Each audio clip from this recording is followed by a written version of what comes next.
So patch 7.5 of Final Fantasy XIV released earlier this week, and it has so much yet to come later on.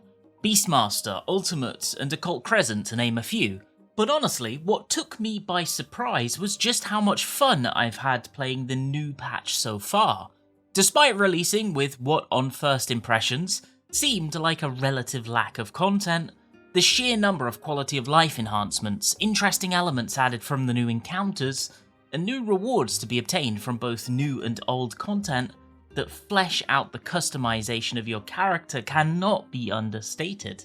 Today, I want to talk about what the base release of the patch does right, and which parts of it leave me really interested to see how the status quo shapes up in Evercold at the beginning of next year. I think we can see some small hints in place already, and they make me feel good about the future. Really quickly, if you want to support deep dives and discussions into FF14, please do consider subscribing. One thing that I think may be a little understated, but it absolutely is really important, are the number of rewards that patch 7.5 brings with it, that can all be obtained in different ways. While they don't really directly play into your player power, they don't increase item level or anything like that, at least not until next month's Ultimate. They do provide customization and choice for your Warrior of Light's appearance. Vanity items, I suppose, is a good term for them. Those include an entire set of adventure plates themed around each of the Arcadian fighters for poetics, which act as proof of the level of fandom each of them have achieved by being so damn memorable. Great minions from the dungeon and new ocean fishing route, and more besides. Arguably the best culmination to the Extreme Trial Mount series ever, with those incredible Seraph wings I'm still farming for. Honestly, I'm very appreciative for the breadth with which adventure plate customization has permeated FF14 in general at this point.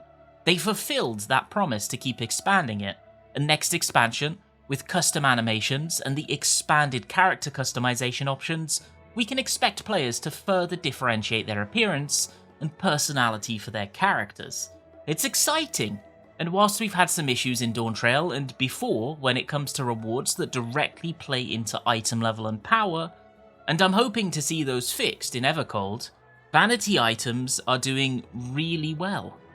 I don't usually talk about dungeons very much, but I do want to give a mention to patch 7.5's new addition, which I'm sure, at long last, the average FF14 player will be able to locate. The Clitium. Lovely snow-themed affair. Aside from having the boss with the best name in the game's history, Short, it also has one really cool mechanical element I'd love to see expanded upon in the future. So this mechanic here is intrinsically very simple. The wall will move through the arena from tip to tip, and as long as you're inside it, you have to remain still or you'll enter a failure state. We've had stillness or pyretic mechanics in the past. They aren't anything new at all. Hell, even the current 7.5 Extreme Trial has one. But this one is markedly different for one very important reason. You have agency over how and when it happens. You can inch towards it quickly to take it early, or pull away so that you can finish off a burst window and take that loss a little later instead. You decide what works best for you. There are even avenues for skill expression as well that aren't present in many other iterations of stillness, aside from just greed it, lol. If you gap close through the stillness field and fully clear it, as in you gap close through and by the end of your movement you are fully out the other end, you will avoid its effects entirely. So if on a melee you have a ranged GCD you can pull away with, and then gap close through the wall into the boss to avoid it, or jobs like White Mage, for example, can use their ethereal shift to similar effect. I think stuff like that is great. I'd honestly really love for Square Enix to keep being inventive with taking old mechanics and presenting them in new ways that feel fresh and offer choice in 8.0, and I have a good feeling they're going to do just that. Moving over to the trial and its extreme variant Inuo, and I do want to talk about them for a little while. Firstly, there's another example of a simple mechanic we've seen before done in a new way right from the outset. Early on, players will get these orbs, either a single big one or two smaller ones, and they'll signify that you're going to be attacked by a wild charge, either full party or two light party stacks. The difference is, Now the tanks need to be at the back because the attack is coming from behind. Such a small change completely alters the paradigm of the mechanic. Aside from that, the first phase on both normal and extreme is pretty chill without too much to write home about mechanically. Some orb soaks, spreads and stacks, pairs and light parties, you know the drill.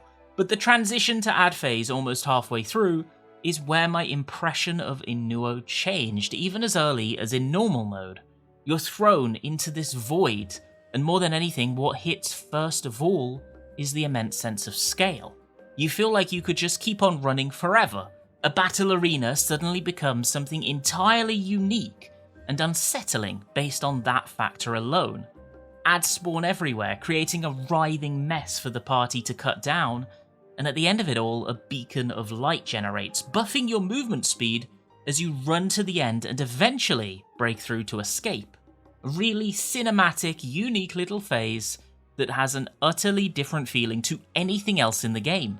In normal mode, it's followed up by a cutscene which is thankfully missing from the extreme variant in favour of towers to take and unique ad mechanics based on your role, but the feeling remains. I think the first half of Inuo is very, very strong. Unfortunately, the second half didn't do quite as much for me personally. The real challenge at the end that I think is supposed to be memorable is this one here, which was also showcased in the patch trailer. 2 puddles will spawn, tether to 2 players, and begin to chase directly towards them, pulsing again and again as they go. Getting caught bad, making other people get caught also bad. So you need to kite them around whilst attempting to keep the middle safe for other people, and halfway through their travelling they'll snap to new targets, making the whole affair a little more complex. This mechanic is cool, and sometimes hilarious for Party Finder because they will somehow always manage to clutch defeat from the jaws of victory, but when it repeats shortly afterwards, nothing changes. It just targets the other 4 people. No evolution or tempo change or building on what came before, just a straight repeat. What I really would have liked to have seen is them having the second version add something extra. Maybe extend it to a 3rd player in the sequence of events, or make a different mechanic happen at the end. Something, anything to differentiate it. That would have been really cool. Aside from that, the second phase mostly includes repeats, reshuffling or enhancing challenges that the first phase presented. One example I do like a lot though and think is worth highlighting is this bit here, where they take these player targeting orbs and rings from earlier on and add a nice little twist where this time both the out and the in will be present at the same time. One will come from the boss and the other will come from the black hole on the outside of the arena, and these will change how you handle the mechanic entirely. I'm a big fan of taking a core concept and toying with it that changes its functionality as an encounter progresses, and they did really well here. Overall, Inuo is cool, and its extreme is pretty decent, though I feel it lacks both the highs and the flavour that some of my dawntrail favourites possessed. Doomtrain, with its constant quips and well-tuned pacing, and Valley Garmander with that super cool tank buster, are to me far more memorable even now. Over on the other side of the content portfolio, we got the 3rd and final 24-man Alliance raid for this expansion in Windurst: The Third Walk. I've quite liked this Final Fantasy XI themed series of raids, honestly, despite not being somebody who played the MMO from which all of these characters and bosses originate from. None of them have been particularly revolutionary, but they're fun to do, and they feel punishing enough when you fail. You might not immediately die for failure, which is fine, and in an alliance good if anything, but you will be chunked and it can all be too easy to fall to attrition as a result. They're cinematic, fun to do, and they have a bunch of memorable moments and lines, like nullifying dropkick to your fat head. I was expecting the same from Windurst, and in these regards I think it's the best yet. Fantastic soundtracks, highlight moments like the dreaded Lalafell flare, or the transition halfway through Promathia, or the entirety of what the final boss throws at you make it this spectacle that gets you hyped on your first run. In fact, I made a 24-man pre-made run with friends to go through blind on patch day, and it was an absolute blast, and I'm strongly of the opinion that this is categorically the best way to experience this content, when nobody knows what they're supposed to do, and the expectations are zero aside from that chaos will follow. However, Going back in for a second attempt in Duty Finder later in the week, I do have to say, there's one aspect that disappointed me. The final boss feels half-baked. They created this amazing looking fight with a unique arena, 2 stories up and down, and you can swap between them by diving through the hole or using the jump pad to fling yourself back up, and for the first half of the battle you'll be targeted by attacks that either decimate one of those floors entirely, or force you to split up into halves that need to be on 1 story each. These are cool, but there are, for all intents and purposes, no new mechanics. They don't do anything else with the concept, and then it leaves. The set piece gets constructed and then abandoned before the raid has the chance to make anything interesting with it. I think that's a real shame. It doesn't need to be giga hard or anything like that. I just wanted to see more. It also died so quickly. Whilst it's very easy to swing the tuning too far in the other direction and end up in a state where you have 45+ minute playthroughs of an alliance, like the near raids can be, Windhurst felt like it sacrificed a more interesting version of itself to ensure that the average run stays around the 20-minute mark. It's very clear to me why Square Enix is talking about measures to allow you to get through a run more quickly in 8.0 by whatever method they choose, because ideally, that freedom may allow them to not make sacrifices in individual fights. One small frustration I also have with this phase is the fact that the up and down components of the boss are separate entities, and you automatically drop target each time you change floors, so you have to constantly tab between them, whilst making sure you don't accidentally tab onto the wrong one. It's a bit annoying, honestly. There's a transition halfway through, and the first main mechanic has people take these towers to block your foe's massive swords, and this has even more aura than the moment from Susanoo all the way back in Stormblood, honestly. I've got to admit that I did kind of unironically soy point the first time I saw this because it was so damn peak. That's kind of where it ends though. Another phase that sets up a really good premise and gets you excited to see what they're going to do with it, and then suddenly it's over without fanfare. I don't even get to enjoy the absolutely amazing music fully.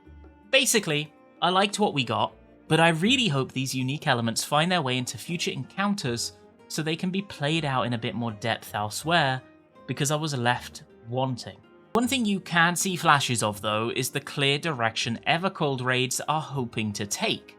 We can see this constant shift in dawntrail towards pace over puzzle, where the solving element of a mechanic is a little more straightforward and intuitive, yet the execution requirement and timing you need to meet to get through it cleanly gets tighter and tighter.